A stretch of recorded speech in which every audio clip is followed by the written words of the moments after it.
Hello, everyone, and welcome to the Human SOS Show. We're on episode 141. Been rocking long, and wow, we'll be up on 3 years here shortly. Invite you to join us, and as you join us, to be sure and let us know where you're joining from. And as always, we want to hear your comments, your questions on the topic because you are the one that makes the show the best. So join us, and we look forward to having good discussion. So, Anton, you want to set us up for our topic for the day? Good morning, everybody. Thank you so much for joining. As Kevin said, please let us know where you're joining from. He's really good at giving shout outs, and we just love to know where our audience is tuning in from. Today, we're going to talk about agile leadership. Before we dive into concepts of agile leadership and what are the different components of it, I want to talk about why that's important. One of my personal stressors in life has always been make grandiose plans, create all the PowerPoints in the world, do all these big plans, and then only execute part of it because the world has shifted, the environment has shifted, things have changed, and now we have to redo it. And it just gets frustrating after a while. And that's a big stressor on many employees to this day today, where leaders are expecting people to have this waterfall approach where one thing comes after the other, and it's just not effective, especially in modern world where everything's changing so fast. So agile was developed a while ago, over 20 years ago, and I think an agile manifesto was written in like 2001, and it came around from software development and the different way of doing things versus having each piece be complete before the next piece starts being built. It's about multiple things moving at the same time and running things in short sprints. And that allows you to be agile, right? Like the word agile means you're nimble, you're quick to respond, quick to move, those kind of things. And unfortunately, even though we've developed the Agile Manifesto, we've been using lean methods, Sigma Six, you name it, we haven't really done a great job adjusting the leadership mindset to match that kind of way of performing. So we are going to talk today about different concepts that leaders need to do in order to be agile. And we want to start out first with I want to name off the four main areas that you have. The first area is going to be explore. And that's where you give teams ability to explore new ways of doing things, new solutions, teach them collaboration, things like that. Then comes in disruption, right? And that's going to be disruption thinking. It's going to be putting yourself in the mind of the customer and seeing what kind of other things they need done. Then comes in the plan, right? And then comes in the execution. And they all have different components on what they are and how to do them. And we'll talk a little bit about each one today. Kev, just want to know what are your thoughts on agile leadership in general? Well, as you mentioned, we've got to be agile in the current environment because things are moving so fast, changing so fast, and that inability to adjust it can be very problematic. And the other thing I think of as you were talking about the difference in mindset, I think part of the what works against the use of agile leadership is the fact that we are still very vertically organized in our leadership management structures. And agile leadership is more effective in more of a horizontal structure in an organization because it's, again, you mentioned the idea of the waterfall effect. That is more with a vertical organization versus a horizontal organization, and the ability to even adjust during execution. That I think is key, and it's really interesting that we in the military have been doing this a long time. We get our plans, we make very good plans, but we go in ready and even have pieces in place to immediately start adjusting.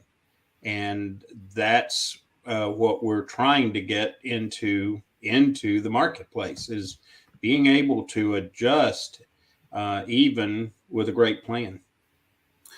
It's interesting you mentioned, vertical aligned teams, and agile leadership can't happen if the leader tries to maintain control over everything. It's all about building self-sustained teams and trusting your people to execute things.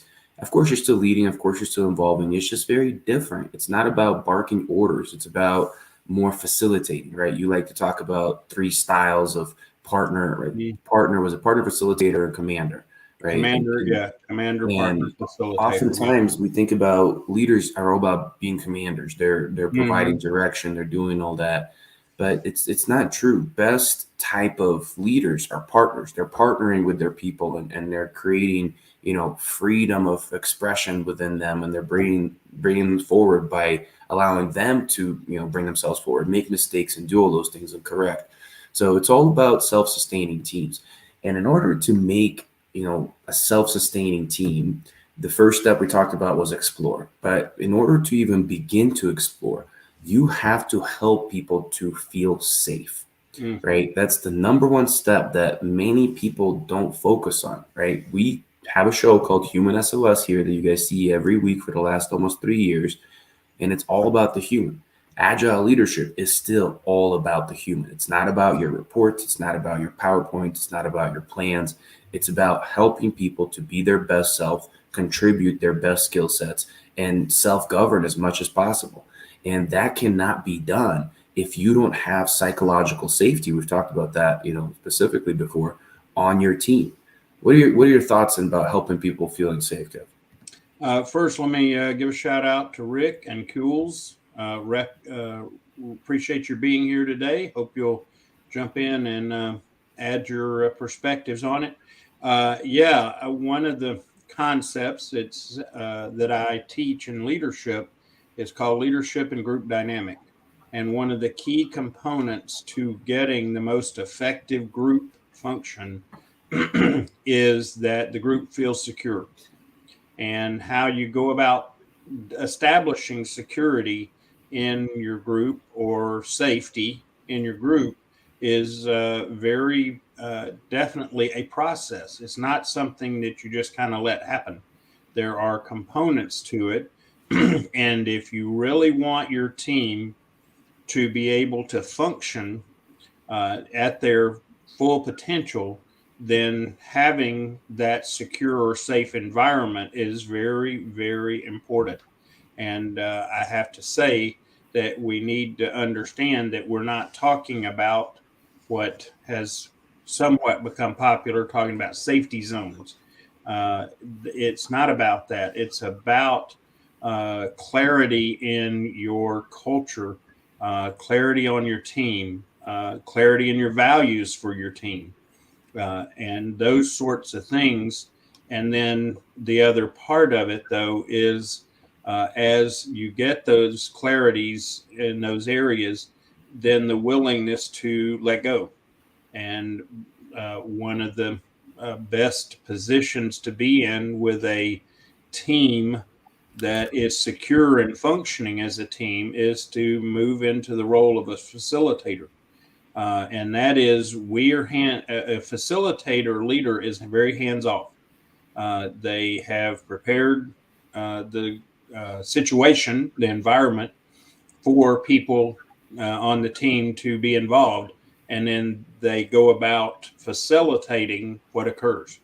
And when you see it happening, it's amazing. In fact, one example is when you see any kind of a team in sports execute well, what's happened is they have worked as a team to come together. They've worked on the different basics, the core things, the core values. And then when it comes time, most of your best coaches at that point take their hands off. They let the team run the game. And when you do that, obviously there's risk because they may make a mistake. They may not do it the way you think.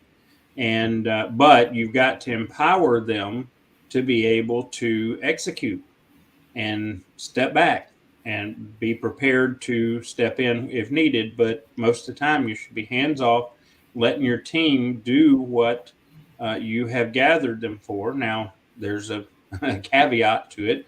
If you've not chosen your team well, you got a different set of problems. But if you've chosen your team well, that's when you step back and you watch them do what they do and do it very well. Welcome, Z. Glad to have you with us, and appreciate that. So, yeah, safety, security, that is such a key part of the environment or culture of the most effective teams. That's got to be there. It's interesting.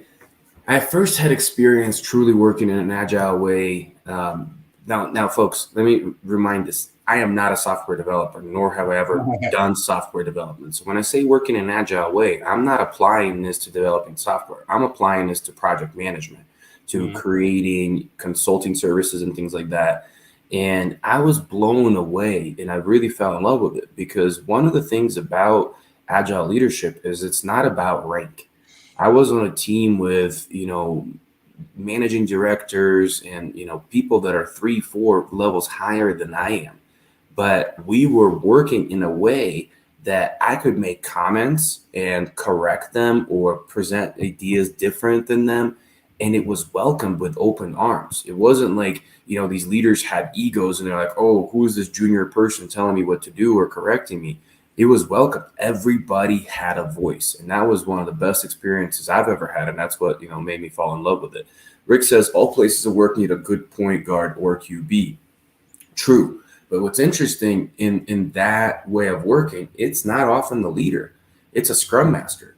And scrum master is not necessarily a high ranking position, right? We had a scrum master, and that was my peer that was leading a team because they had skill sets for it, right? They were drivers. They were on top of things. They were able to push daily meetings along. They were, or they were doing great reflections and things like that.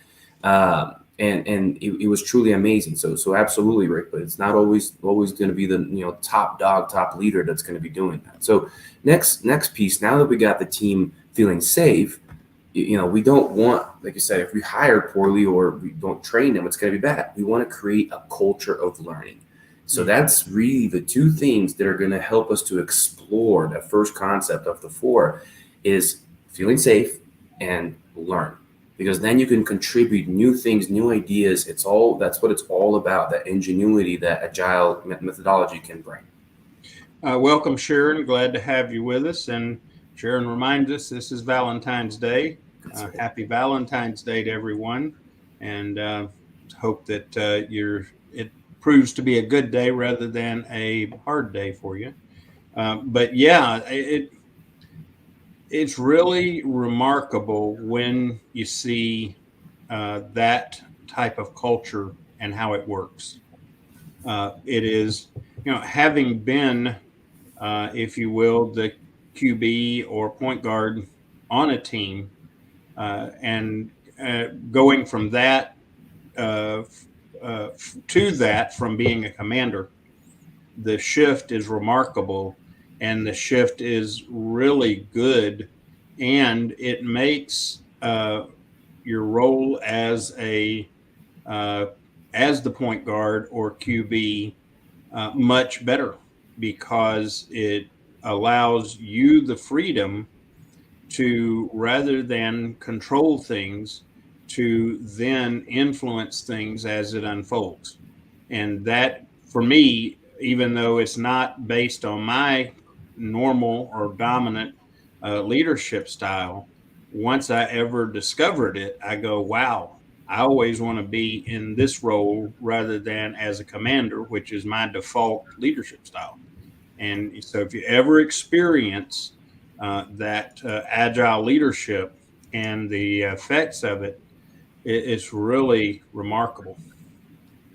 No, it's very true. And it's interesting, like no matter how smart the leader is, no matter how good they are, you could have the most brilliant leader in the world.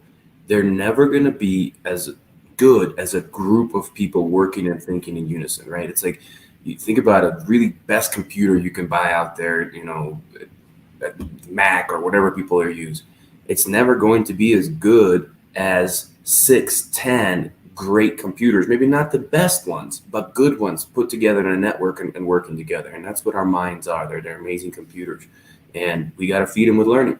So now we've created that explore phase, right? Started with that culture. And the funny part is I often see leaders try to skip it and go straight to disruption, right? They're stepping into a room and they're going to become agile, and they're going to their team. How are we going to do disruptive thinking? And nobody's saying anything. Well, you didn't create psychological safety. You didn't get people learning. And now you're trying to get straight to them providing ideas, feeling comfortable to do it. That's not going to work. So in order for you to disrupt, you've created those first two, and now you're moving into disruptive thinking. And that's just, there's many ways to do disruptive thinking. One of my favorite things to do and why I love to be a generalist in business is because I can take relevant concepts out of different areas of business and see, okay, well, this is how these people did it. How can we learn from it? How can we do something in that similar way? It doesn't mean we're doing the same thing, right? We're just looking at a concept and going, I can disrupt my industry by matching how this industry looks at something, or how they seek performance measurements, or whatever, what their OKRs are, who you name it. There's so many different ways to do it.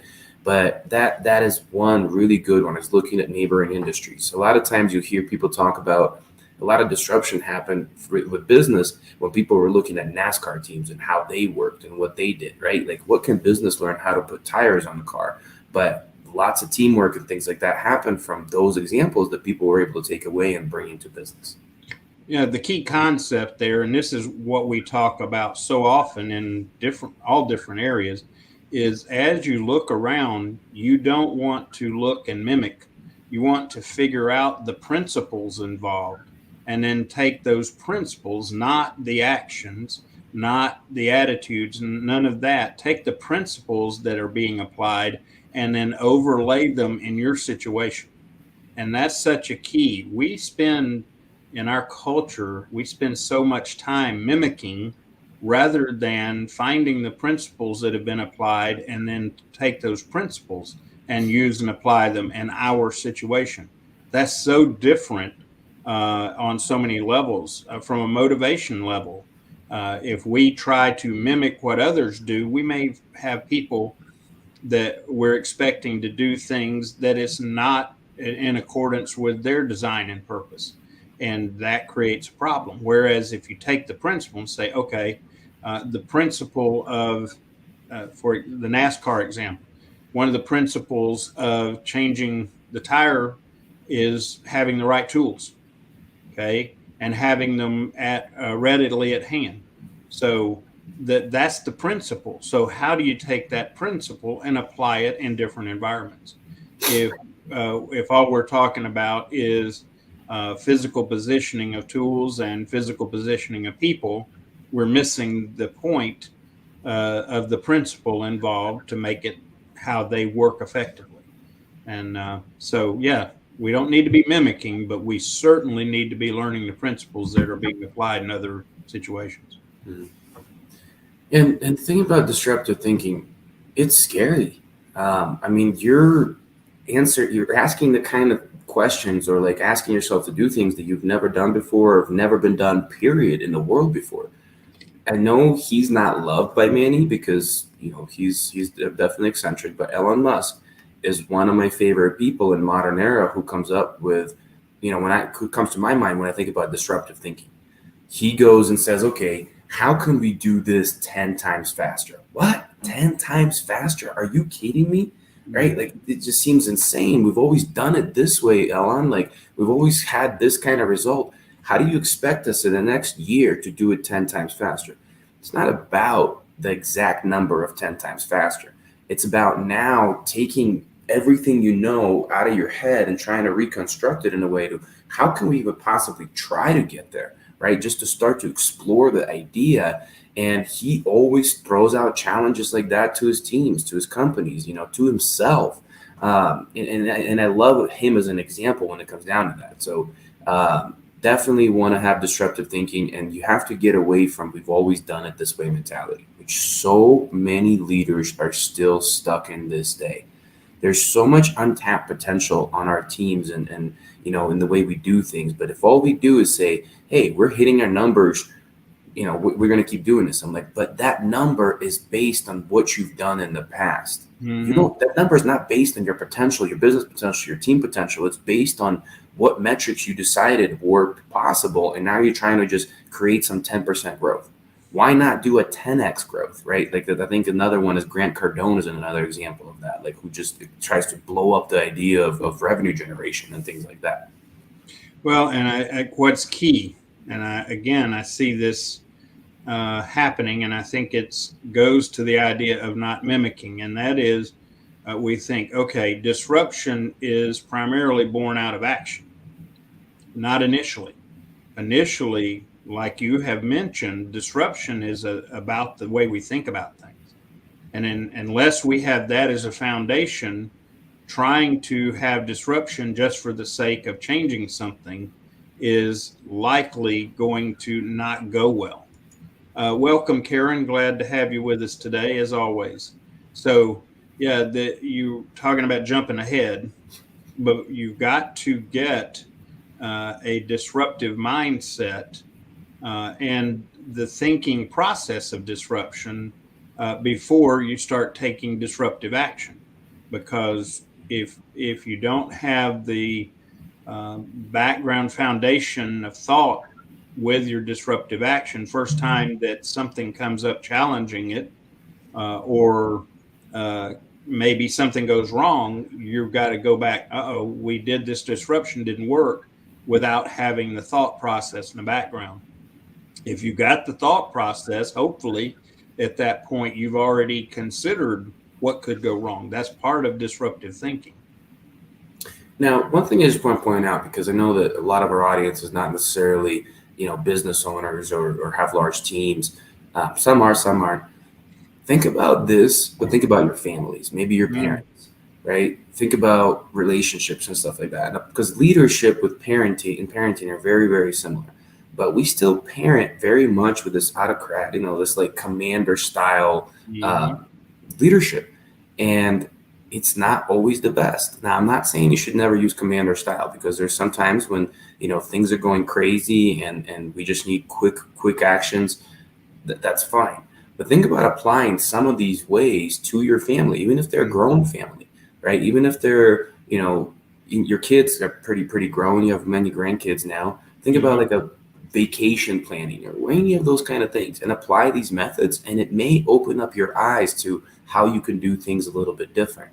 So, whether it be your customer, whether it be your family member, the next part that's part of Disrupt is customer vision, right? It's really putting yourself in the shoes of your customer, which all businesses have some form of a customer, and really focusing on what are their values, what are their, how do we engage them, and becoming just obsessed with understanding their needs.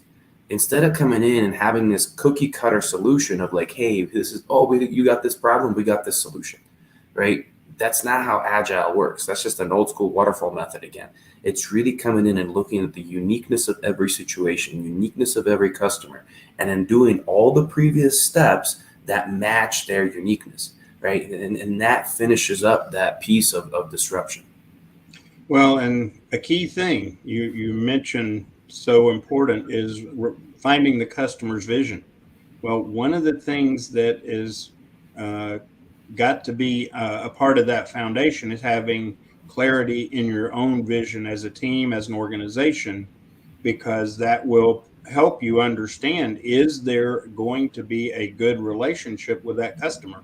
If you've got very different visions as an organization from your customer, there's a good chance that you're trying to set up a relationship that's going to fail.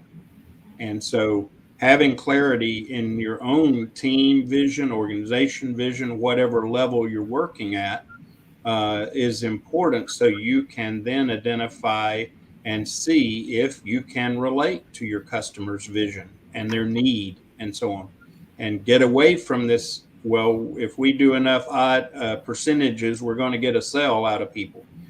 That I appreciate that, and I know that's been around a long time, but if that's our mindset, we're going to get stuck and we're not going to adapt to our circumstances and to our customers. So now we've created, exploration. Now we've created disruption in our teams. Now it's time to plan, right? It's the third area of agile leadership. And this area is very, very important, just like anything else, but it's very, very different from most people think. It's not about having everything figured out. It's not about having every piece outlined. Less is more because you have to move fast. So in order to do that, you need ruthless prioritization.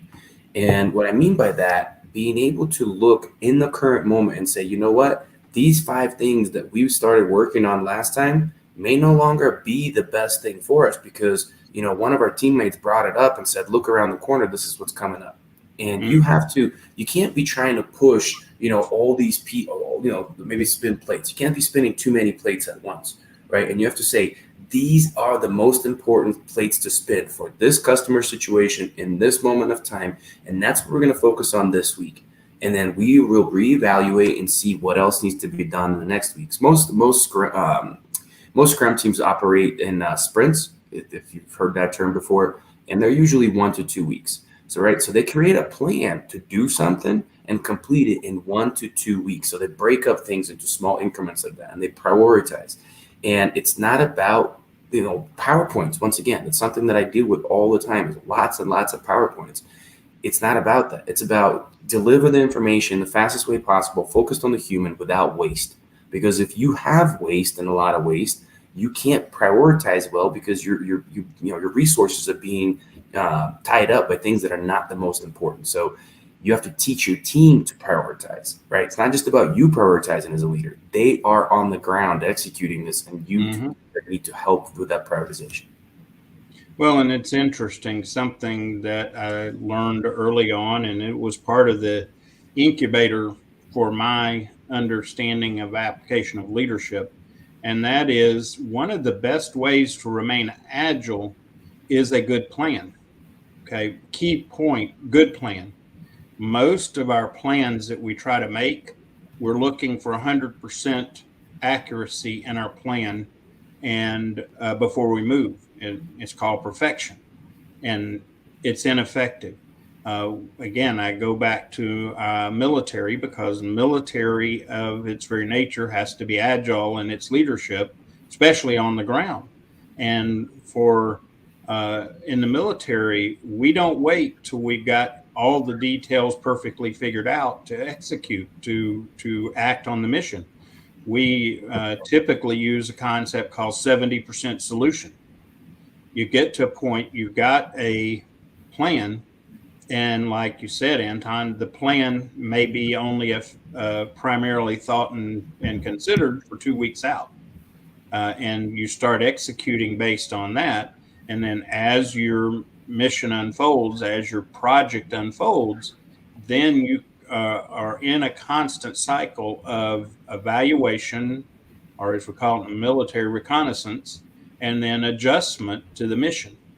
And that's how you remain agile, because if your whole thing is, well, we're going to go 100 yards ahead and establish a hold there, and that's all we do, and we find out that somebody's coming from behind us and we're not adjusting, we got a problem.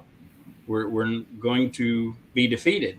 Whereas if we have a good plan at a appropriate level and begin to move forward with it, we then are ready to move, but we aren't so tied in that we can't adjust as we move along. And so 70% solution is a very effective way to approach it. And the 70% may be a time frame.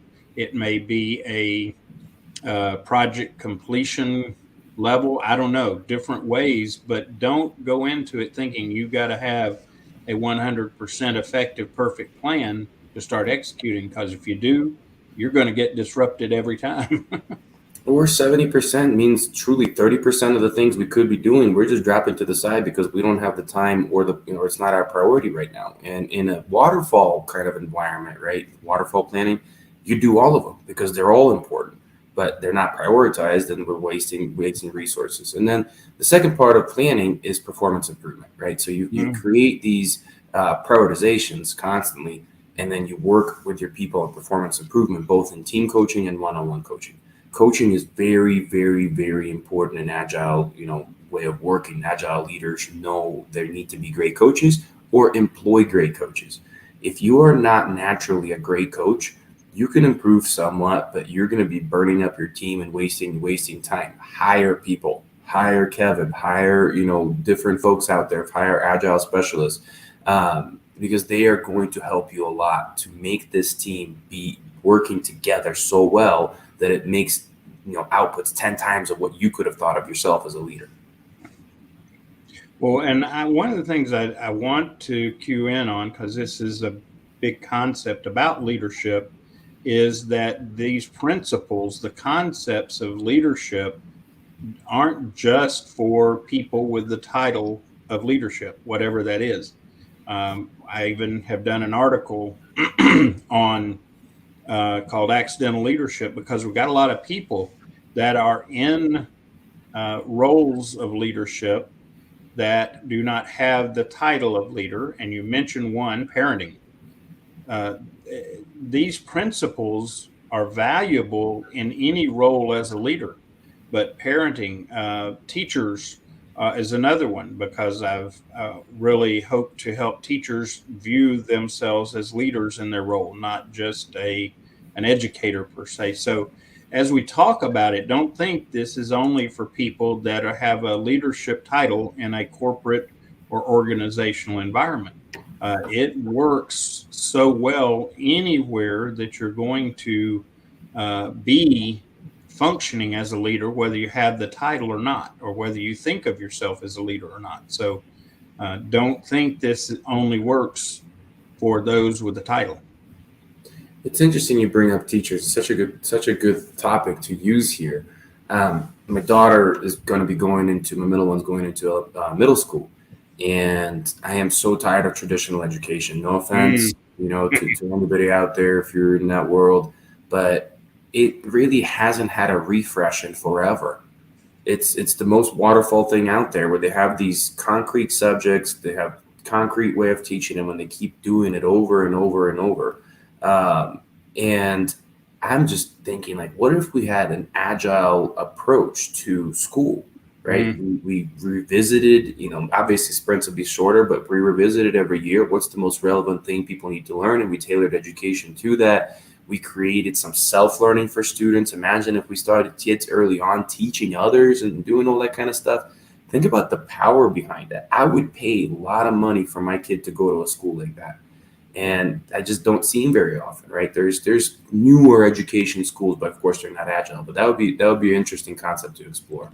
Well, I'll try not to get on my soapbox, but I tell you that the real core of education hasn't changed in probably 60 years. And it's unfortunate. We're talking first industrial revolution kind of mindset. So a couple of comments from our audience here.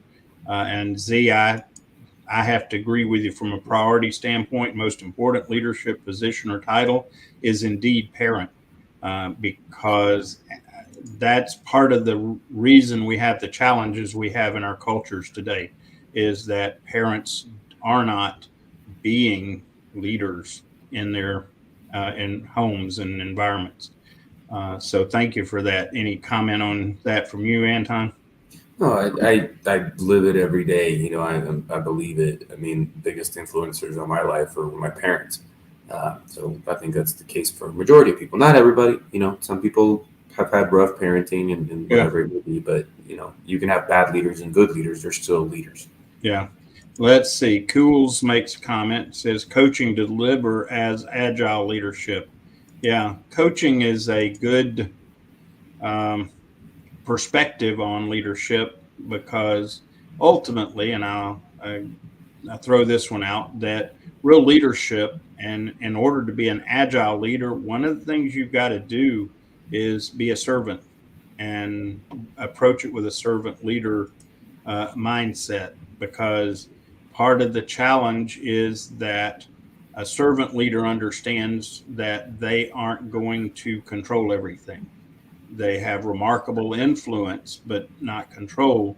And if you don't have that as your foundational mindset, you're going to struggle with being an agile leader. I really believe that fully. Yeah, and that influence doesn't come from position, right? That's where people get it wrong. They feel they're influential because of their position, and I forget, maybe Andy Stanley, but Leading Without a Title kind of book. Mhm. It's the best leader because they earn it every single day. They earn the right to lead, not because they've been appointed to lead, but because people follow them because of how they are treated, how they help them overcome things, how they serve them, and all those Mhm. kind of things. And that's what leaders need to be doing, especially in agile environments, is thinking about how can I earn to lead every single day. Right. And one other point, servant leadership period, got to start with us leading ourselves.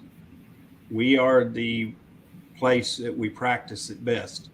And when we are approaching leadership ourselves in an agile way, it is much more effective ultimately. And as I was just thinking about it, Anton, I think that's another reason that 10% works well.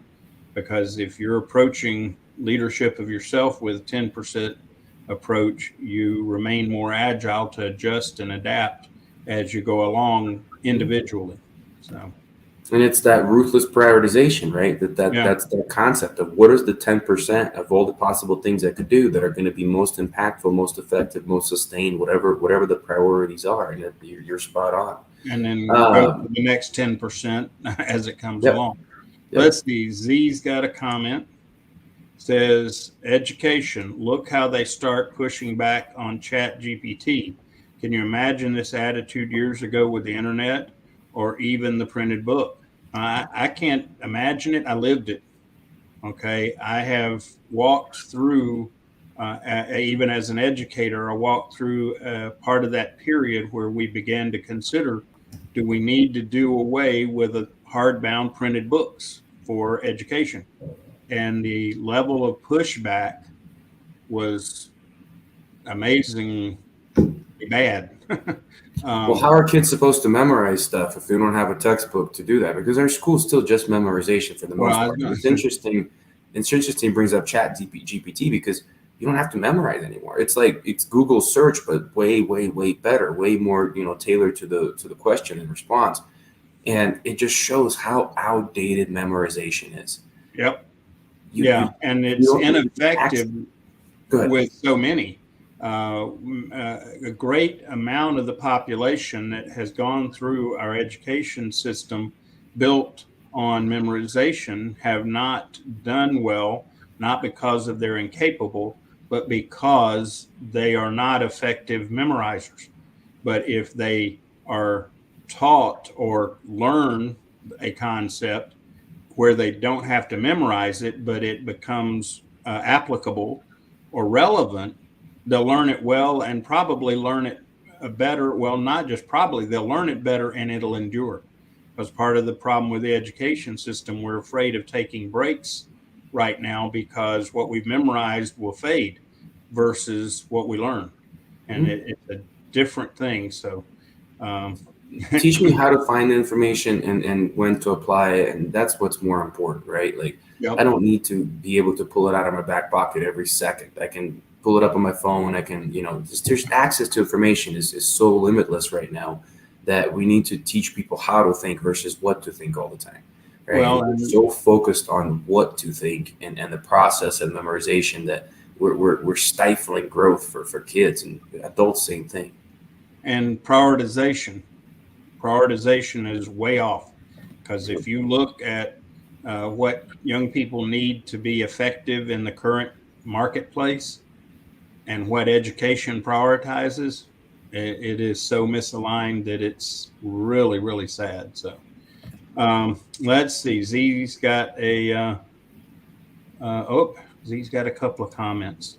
Another point about the education methods is the product of stagnant system that will go to a work environment that is an agile and on movement always. The friction would be most high in the workplace.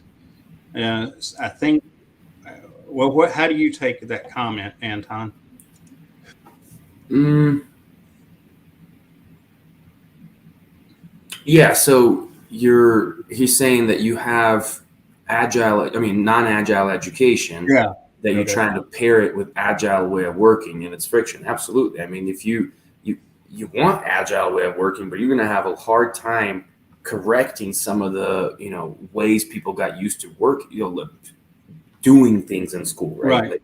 And of course, there's going to be friction, and that's why agile transformation is not easy. It's a cultural shift. It requires the whole organization to do it, and it starts with the leader. Today, we're just talking about how the leader has to think and what mindset they need to have. But the reality is, it is not an easy transformation, folks. We're looking 2, 3, 5 years to truly become an agile organization. Well, and part of the reason that the education system creates this friction is because of the concepts of learning. And again, learning in an agile environment is very different. It's not about picking up some knowledge and then applying it just as it is. It's about picking up some knowledge and then going, okay, is this relevant? How does it fit? How can it be used? And it's very different than picking up some knowledge to answer the questions on a test. And so, yes, there is going to be friction. In fact, we're seeing it on a lot of levels currently. You said an important word, test, right? And I think that's one of the biggest issues with our education system is standardized testing. That's where the funding comes from. That's what people teach to. That's where your grades, everything's coming from that. Well, if it's standardized, guess what? We're just perpetuating the same cycle. Yeah. There's a group of concepts we have to know, and we're going to test everybody against the same concepts, irrelevant of their situation, irrelevant of anything in life. We're going to keep doing that because we need the state to give us money to pay us more so we can pay our teachers, we can have nicer things and things like that. And the whole system is just flawed. It just, no matter what you can do, no matter how much you teach teachers, until you change that, right? Until you stop tying performance to very specific things that are super outdated, we are not going to get away from it. And then that in itself is just not agile. Right. And in fact, it's kind of interesting that finally there's some people catching on to this in the business world and beginning to think about this and look at it, because we got to make a change. And so far, there's so much resistance, both systemically and from a mindset standpoint, that it's unfortunate. But let's see. Z's elaborates further. Says, my point of the book is about the original printed book. Before the printed book, people used to copy books by hand. Education back then might raise the point of how handwriting would go bad, so we don't need a printed book. Oh yeah, again, we throughout history we've seen plenty of evidences of um, non-agile thinking and how that it affects things. Part of it, and something that Anton said, priority. We get to a point we're prioritizing things that should not be priority. We haven't identified the core concepts, the core values that are important, and then opened up the door for everything else to be challenged and questioned. And that's where it's become a problem. And it's unfortunate. And what I don't think a lot of people realize is how pervasive it is in not just the business world. I mean, it's pervasive throughout. Um, let's see. You have a comment on that one, Anton? No, just I was going to say Rick's got a comment. Yeah, I'm going to bring that one up. Until we decide to return to basic learning, education of our youth is fruitless. And I think what Rick's alluding to is returning to what is essential priority, and everything else needs to be reevaluated. What is the essential priority? So anyway, I think we got on a little bit of a rabbit trail there, Anton. Pull us back. I like our audience engaging and letting us know where they're at. So we've talked about the first three, right? We talked about exploration, we talked about disruption, we talked about planning. And as much as people think planning is the most important, it's the execution. One of my favorite things, I don't know if it was somebody else's quote, I think I came up with it, but I'm sure you heard it from somebody else, but 100% perfect plan with 50% execution is never going to beat a 50% perfect plan with 100% execution. The math, I get it. You're like, wait a minute, that's the same math. Well, that's the point. It's not about math. It's about people's drive, about people's care. It's about the ability for them to use their brains and use the collective input versus just, having this perfect plan and just driving it. So, that's the last piece is execution. And first part of it is agile decision making, which really is important. But in order to have agile decision making, just like in anything else, we need crystal clear role clarity. People need to know their roles, what their responsibilities are, what they do, right? Within an agile team, you have very specific people doing very specific things. You have coaches, you have scrum masters, you have people that are doing execution, all that kind of stuff. So role clarity is priority number one for your agile decision making. That's the key. And we talk about this so much, knowing your team, putting people in the roles that they are best suited for based on strengths. That we have a undercurrent, even very pervasive undercurrent, that we're supposed to be, and by the way, this is part of the problem with education, that we're all supposed to be very well-rounded. Okay. And I appreciate have some well-rounding, but as human beings, we're not designed to be everything for everybody all the time. We're designed with very specific skill sets and very specific, unique qualities. And if we ignore those, we are not going to be effective in execution. Because we put you put someone that's a creative thinker and you ask them to write the plan, you got a problem.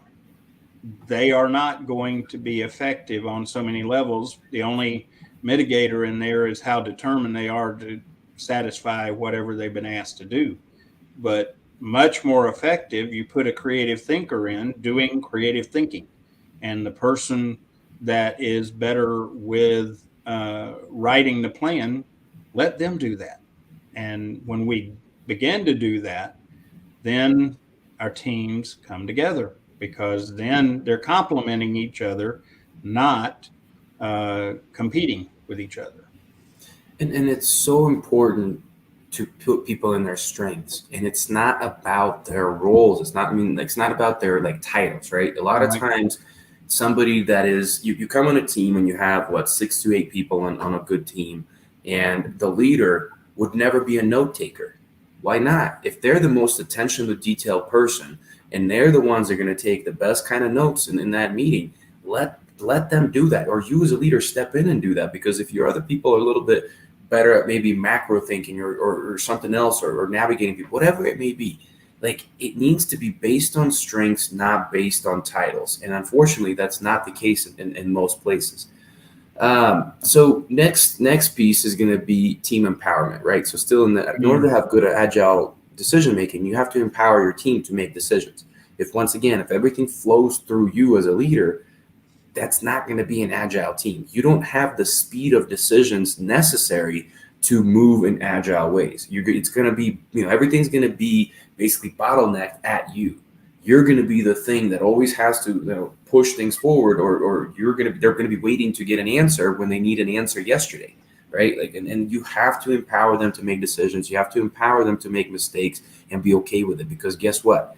If they make mistakes from that, you go back to one where it's okay, feel safe to make that mistake, have them have the psychological safety to be there, and then make sure that, encouraging learning, and then back to the decision making. Cool. It wasn't a failure. It was a temporary setback that you learned from. Hey, look at what you got out of it. Good job. Let's do it again next time and celebrate it.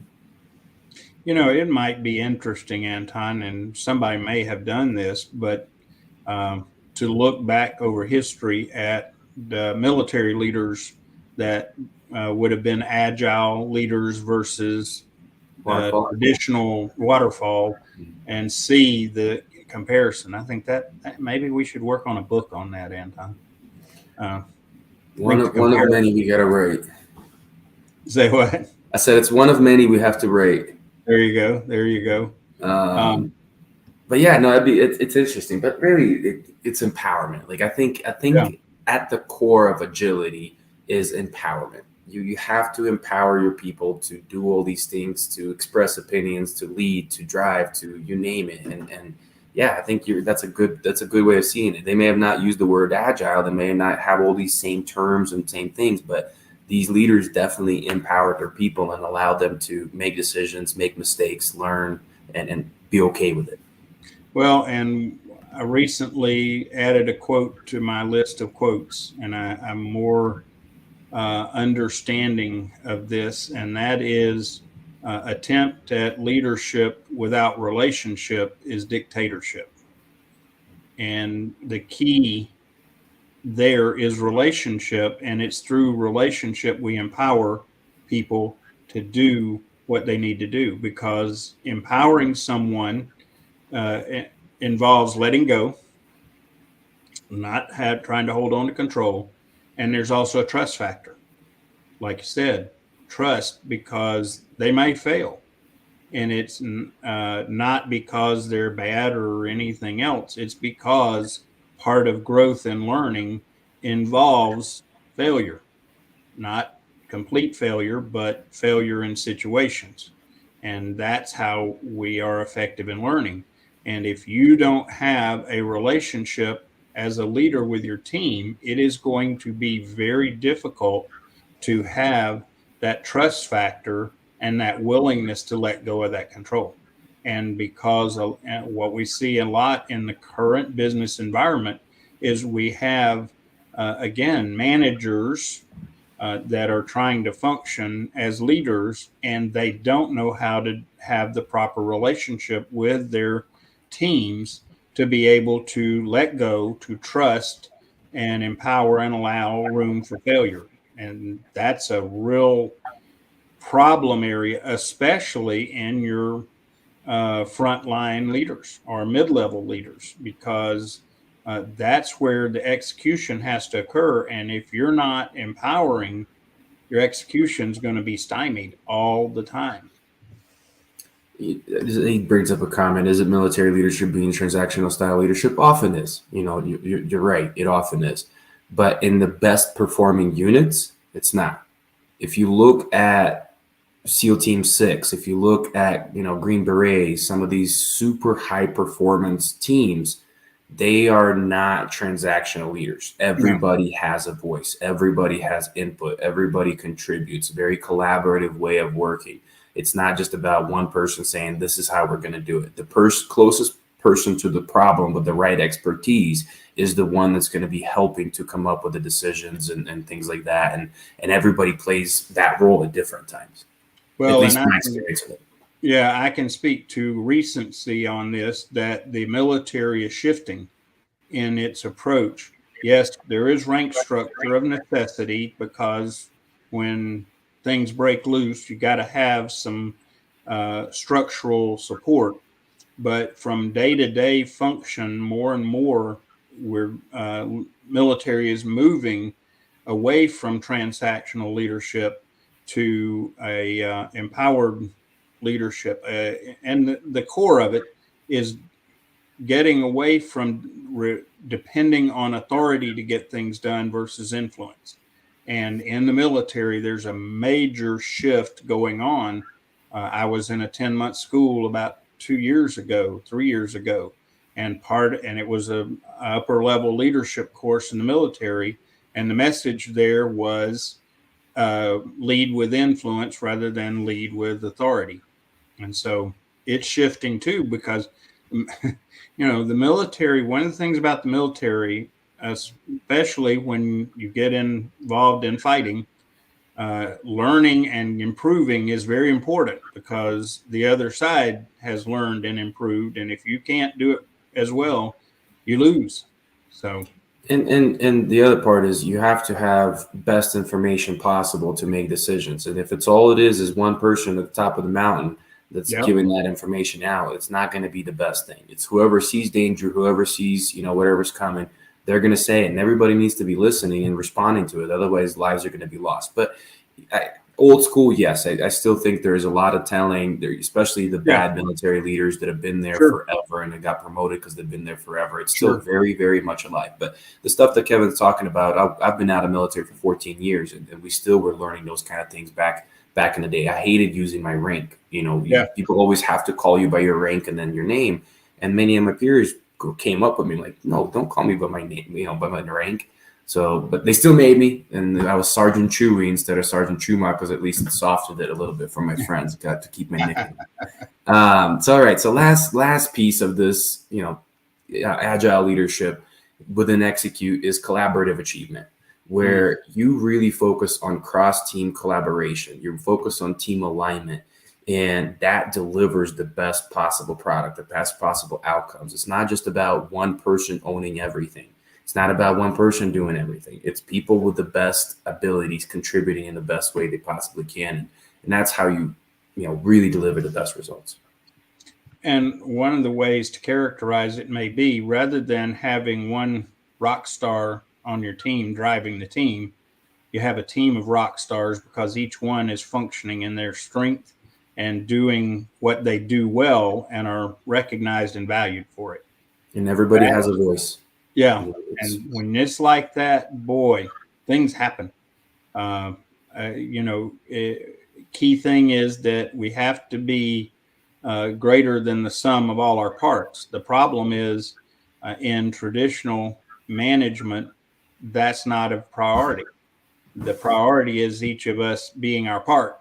Whereas on an agile leadership, the priority is how can we as a group, as a team, be greater than the sum of the individuals. When that happens, amazing things happen. Absolutely. So right on time. This is good hour covered, but why do we talk about this, right? So what is always the big thing, and your people are so stressed out from everything as it is. Don't make this old way of planning be the thing that contributes to them. Unlock the potential of your people by using agile methodologies within your organization. It's not easy. Start small, right? Maybe identify an area and start working on it. Or if you're not a leader yourself, see how you can ask for that to start happening. See how you can, coach from within and be a peer leader versus a title leader and start to transform things like that.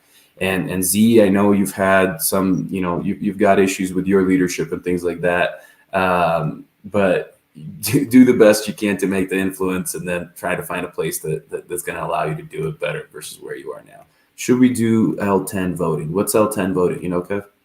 I don't know that one, Z. You're going to have to clarify that. Either I think we're running out of time for today, but if it's something you think might be a good topic, you know how to get a hold of us and let us know. But I don't know L10 voting. I'm about to learn something, I suspect. So thanks, everyone. Have a great week ahead. Join us next week for the next episode of the Human SOS Show. Hope that you begin to learn and discover ways to be agile leaders. Thanks, everyone. Thanks. Bye. Take care. Bye now.